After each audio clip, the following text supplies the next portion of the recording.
সবাইকে স্বাগত জানাই। আজকে এই ক্লাসে আমরা সম্পূর্ণভাবে হার্ডি-উইনবার্গের যে থিওরি এবং তার পাশাপাশি ম্যাথামেটিক্যাল যে প্রবলেমসগুলো সলভ করব। তো সবাই প্রথম থেকে শেষ পর্যন্ত মন দিয়ে দেখো।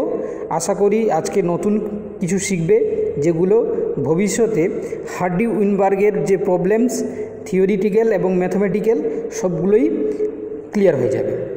আমরা হার্ডি-উইনবার্গ ইকুইলিব্রিয়াম যে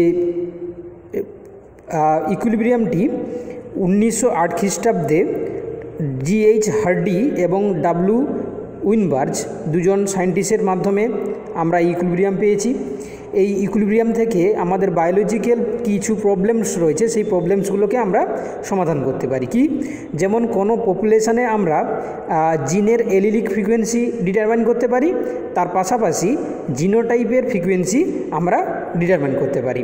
এবার আমরা দেখে নেব তার পাশাপাশি জিন ফ্রিকোয়েন্সি এবং জিনোটাইপ ফ্রিকোয়েন্সি একটা প্রজন্ম থেকে বা একটা জেনারেশান থেকে অন্য জেনারেশানে যখন স্থানান্তরিত হচ্ছে, সেটা যে পরিবর্তিত হয় না, তা আমরা এই সমীকরণ থেকে বা এই ইকুইলিব্রিয়াম থেকে জানতে পারি।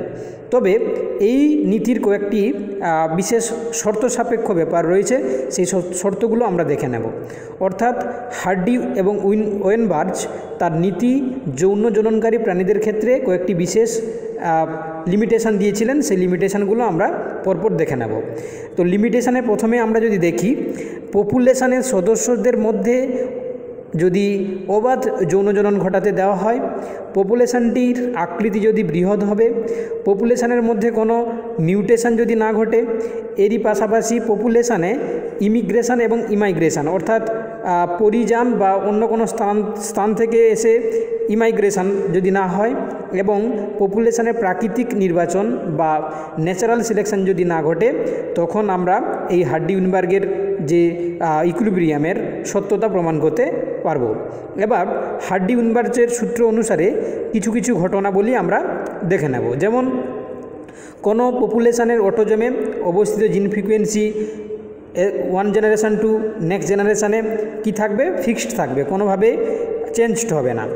তার পাশাপাশি পপুলেশানের এলিলের ফ্রিকোয়েন্সি জানা গেলে ওই এলিলের ফ্রিকোয়েন্সি ধরে আমরা জিনোটাইপ ফ্রিকোয়েন্সি ডিটারমাইন করতে পারবো, এবং ভারসাম্য সর্বদা একটি পপুলেশানে নিরপেক্ষ থাকবে, অর্থাৎ কনস্ট্যান্ট থাকবে। দেখে নেব আমরা যে ম্যাথামেটিক্যাল ক্যালকুলেশান একটি হার্ডি-উইনবার্গ ইকুইলিব্রিয়ামের ক্ষেত্রে।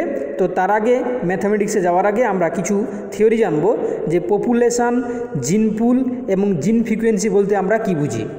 আমরা পপুলেশান বলতে একটি প্রজাতির স্থানীয় সদস্য এবং যাদের মধ্যে যারা রিপ্রোডাক্টিভলি আইসোলেশন করতে পারে, অর্থাৎ রিপ্রোডাকশানে পার্টিসিপেট করতে পারে এবং সুযোগ বর্তমান থাকে, এইরকম জীবগোষ্ঠীকে আমরা কি বলি, পপুলেশান বলে থাকি।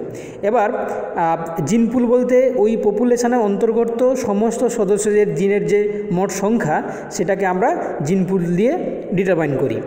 এবার জিন ফ্রিকোয়েন্সি বলতে আমরা কি বুঝি, একটি জীবের মধ্যে যখন জিন থাকবে, ওই জিনগুলোর যে এলিল নিয়ে গঠিত হয়, এই এলিলগুলো ক্রোমোজোমের নির্দিষ্ট স্থানে অবস্থান করে, যেটাকে আমরা কি বলি, লোকাস বলে থাকি। তো লোকাসে একটি জিনের কেবলমাত্র দুটি এলিলই থাকবে, অর্থাৎ একটি জিনের দুটি এলিল থাকবে, এলিলগুলো ক্রোমোজোমের যে স্থানে অবস্থান করবে তাকে আমরা লোকাস বলে থাকি। এবার এলিল দুটি যদি সমভাবে থাকে, অর্থাৎ ক্যাপিটালে থাকে, তখন তাকে আমরা বলবো হোমোজাইগাস। যদি আলাদা আলাদাভাবে থাকে, তখন তাকে বলবো আমরা হেটারোজাইগাস। আমরা এও জানি যে স্মলেও হোমোজাইগাস, কিন্তু এটা রিসেসিভ, আর এখানে ক্যাপিটালেও হোমোজাইগাস, বাট এটা ডমিন্যান্ট। আর হেটারোজাইগাস অবস্থায় সর্বদা কি হয়, ডমিন্যান্ট ক্যারেক্টারই প্রকাশিত পায়। এবার দেখে নাও যে একটি ম্যাথামেটিক্যাল ক্যালকুলেশনের মাধ্যমে আমরা কিভাবে হার্ডি-উইনবার্গের যে মূল নীতিকে বোঝার চেষ্টা করব। তো যদি একটি জিনের দুটি এলিল, একটি প্রকট, যেটাকে আমরা ক্যাপিটাল এ দিয়ে প্রকাশ করছি, অন্যটি স্মল এ, যেটা হচ্ছে কি প্রচ্ছন্ন। এবার ওই এলিলের ফ্রিকোয়েন্সিকে যদি আমরা স্মল পি এবং স্মল এ এলিলের ফ্রিকোয়েন্সিকে যদি আমরা স্মল কিউ দিয়ে ডিনোট করি, সেক্ষেত্রে আমরা বলতে পারি যে p plus q equal to 1। কেন? যেহেতু একটি পপুলেশানে ডমিন্যান্ট এবং রিসেসিভ জিনের যে মানে এলিলের যে ফ্রিকোয়েন্সি সর্বদা একটাই ক্যারেক্টার্স ডিনোট করবে, কারণ আমরা জানি জিন দুটো এলিল নিয়ে গঠিত হয়, দুটো এলিল নিয়ে একটা ক্যারেক্টার্স তারা ভিজিবল করায়। এবার সিম্পলভাবে আমরা ম্যাথমেটিক্যালি যদি দুদিকে স্কোয়ার করে দিই, তাহলে P plus Q square equal to 1 square, আমরা বলতে পারি P square plus 2p Q plus Q square equal to 1 square equal to 1। এবং একইভাবে আমরা ওটাকে বাড়িয়ে নিয়ে গিয়ে P plus Q to the power 4 দিয়ে যদি আমরা মাল্টিপ্লাই করি, সেক্ষেত্রেও কিন্তু একই মান দাঁড়াবে। কেন? যেহেতু একটি জীবের এলিল ফ্রিকোয়েন্সির দুটোর যদি যোগফল করি আমরা, তাহলে কি দেখতে পাবো? সর্বদা 1 পাবো। এবার দেখে নেওয়া যাক যে p plus q equal to যদি 1 হয়, সেক্ষেত্রে আমরা বলতে পারি এখানে আমরা এই সিম্পল ইকুয়েশনের মাধ্যমে আমরা কি বলতে পারি যে p square plus 2p Q plus Q square equal to 1। এখানে আমরা ক্যাপিটাল এ কে পি স্কোয়ার দিয়ে ডিনোট করি এবং ক্যাপিটাল এ স্মল এ কে আমরা 2p কিউ দিয়ে ডিনোট করি এবং স্মল এ কে আমরা কিউ স্কোয়ার দিয়ে ডিনোট করে থাকি। এবার আমরা সরাসরি চলে যাব আমাদের ম্যাথামেটিক্যাল যে ক্যালকুলেশানগুলো রয়েছে, সেই ম্যাথামেটিক্যাল প্রুফগুলোকে আমরা করব এবং প্রমাণ করার চেষ্টা করব যে হার্ডি-ইউনিবার্গের নীতি কিভাবে কাজ করে। তো নেক্সট আমরা স্লাইডে চলে যাব। এখানে আমরা দেখতে পাচ্ছি যে জিনোটাইপ তিনটির ফ্রিকোয়েন্সি দেওয়া আছে। একটি ক্যাপিটাল ডি তার মান 0.40, ক্যাপিটাল ডি স্মল টি তার মান 0.40 এবং স্মল টি যার মান 0.20। তাহলে এখানে আমরা ক্যাপিটাল টি স্মল টি এর ফ্রিকোয়েন্সি নির্ণয় করতে হবে। তাহলে এখানে আমাদের ফ্রিকোয়েন্সি বলতে এলইডি ফ্রিকোয়েন্সি বার করতে হবে এবং আমাদেরকে জিনোটাইপিক ফ্রিকোয়েন্সি বার করতে হবে। কীভাবে করব? তাহলে আমরা এখানে ক্যাপিটাল টি ইকুয়াল টু করব capital T plus half of capital T small T. একইভাবে স্মল টির মান কীভাবে বার করব? Small T plus half of capital D small T. কেন? যে এই যে ক্যাপিটাল টির মান সেটা আমরা হোমোজাইগাস ডমিনেটের মধ্যেও পাবো, হেটারোজাইগাসের মধ্যেও রয়েছে।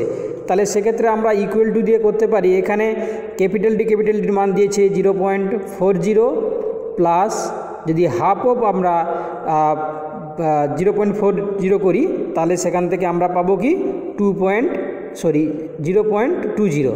তাহলে ইকুয়াল টু আমরা পেয়ে যাবো কি 0.60। একইভাবে আমরা স্মল টি ক্ষেত্রে দেখব ইকুয়াল টু আমরা 0.20 প্লাস 0.20, সেখানে আমরা পাবো কত 0.40। তাহলে আমাদের এলিলিক ফ্রিকোয়েন্সি ক্যাপিটাল টির ক্ষেত্রে 0.60 এবং স্মল টির ক্ষেত্রে এলিলিক ফ্রিকোয়েন্সি 0.40। এবার যদি আমরা জিনোটাইপিক ফ্রিকোয়েন্সি বার করার চেষ্টা করি, তাহলে কিভাবে বার করব? তাহলে এখানে ক্যাপিটাল টি স্কোয়ার হচ্ছে জিনোটাইপের ফ্রিকোয়েন্সি, আর আমরা ক্যাপিটাল টির মান পেয়েছি কত 0.60, এর স্কোয়ার যদি করে দিই তাহলে আমরা কত পাবো 0.36। তাহলে আবার যদি আমরা হেটারোজাইগাস জিনোটাইপ ফ্রিকোয়েন্সি বার করতে চাই, তাহলে 2p কিউ ইকুয়াল টু আমরা কী লিখব না, এখানে 2 ইন্টু আমরা পেয়েছি কত টি এর মান পেয়েছি 0.60 ইন্টু কিউর মান পেয়েছি 0.40। তাহলে এটা আমরা ক্যালকুলেশন করলে দাঁড়াবে কত 0.48। একইভাবে আমরা যদি রিসেসিভ হোমোজাইগাস জিনোটাইপ ফ্রিকোয়েন্সি বার করার চেষ্টা করি, তাহলে আমরা পেয়ে যাব কি টি স্কোয়ার ইকুয়াল টু টির মান দেওয়া আছে এখানে 0.40, তার স্কোয়ার যদি আমরা করি তাহলে পেয়ে যাব কত 0.16। তাহলে এইভাবে একটি মান দেওয়া থাকলে সেখান থেকে আমরা এলিলের ফ্রিকোয়েন্সি ক্যাপিটাল টি হিসাবে এবং ডমিনেন্ট এলিল ফ্রিকোয়েন্সি এবং রিসেসিভ এলিল ফ্রিকোয়েন্সি বার করতে পারবো। একইভাবে আমরা ডমিনেন্ট যে হোমোজাইগাস ডমিনেন্ট জিনোটাইপিক ফ্রিকোয়েন্সি বার করতে পারবো, তারপর হচ্ছে কি হেটারোজাইগাস জিন ফ্রিকোয়েন্সি বার করতে পারবো এবং রিসেসিভ হোমোজাইগাস জিন ফ্রিকোয়েন্সি আমরা ডিটারমাইন করতে পারবো। একইভাবে যদি আমরা আরও কিছু প্রবলেমস দেখার চেষ্টা করি, তার মাধ্যমেও আমরা আমাদের প্রবলেম ক্যালকুলেশন বা প্রবলেমসগুলোকে আমরা সলভ করতে পারি। কিভাবে?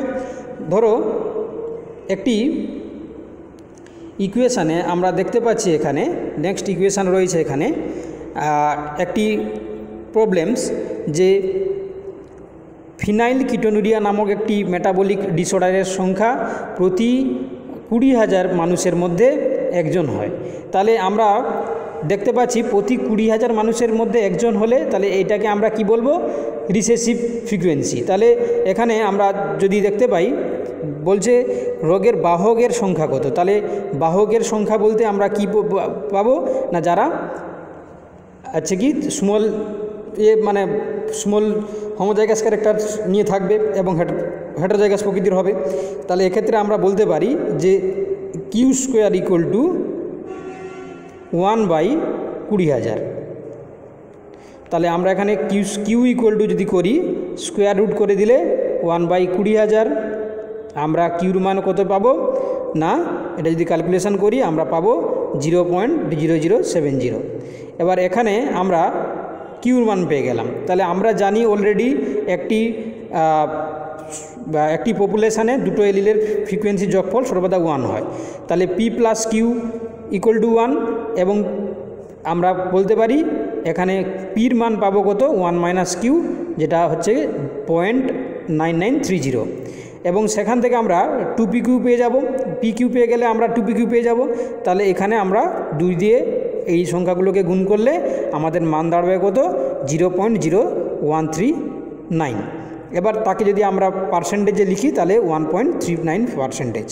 তাহলে এইভাবেও আমরা ক্যালকুলেশন করতে পারি। তাহলে আমাদেরকে শুধু এখানে বুঝতে হবে যে রিসেসিভ এলিলের ফ্রিকোয়েন্সি এখানে রয়েছে, কারণ রিসেসিভের ক্ষেত্রে কেন একটাই সংখ্যা রয়েছে। আর এখানে আমাদেরকে বলেছে কেরিয়ারের মান বার করতে হবে, তাহলে আমাদেরকে কেরিয়ার বলতে 2pqর মান বার করতে হবে।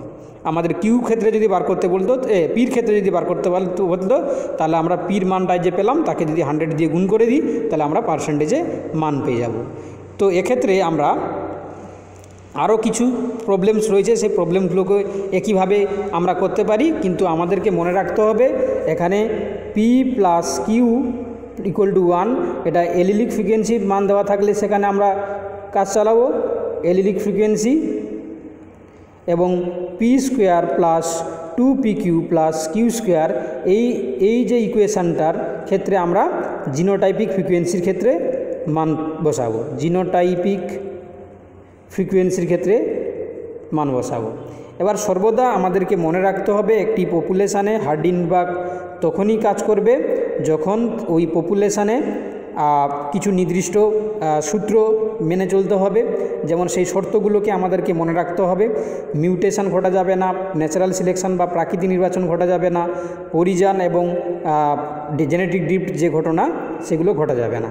যদি না ঘটে তবে গিয়ে একটি হার্ডি-উইনবার্গের ইকুয়েশনের ক্ষেত্রে আমরা একটি পপুলেশানে জেনারেশন বাই জেনারেশনে যদি আমরা তার এলিলিক ফ্রিকোয়েন্সি যোগফল যদি দেখি সর্বদা কনস্ট্যান্ট থাকবে। যেমন আমরা কি বললাম, p plus q equal to 1, এটাকে স্কোয়ার করলে 1 হবে, পি প্লাস কিউ এর টু দি পাওয়ার 4 করলেও 1 হবে। আশা করি তোমরা বুঝতে পেরেছো। যদি কেউ এই প্রসঙ্গক্রমে না বুঝতে পেরে থাকো তাহলে তোমরা ডাউট ক্লাসে নিজের প্রবলেমসগুলোকে বলবে, সেখানে সেই ডাউটসগুলোকে ক্লিয়ার করা হবে।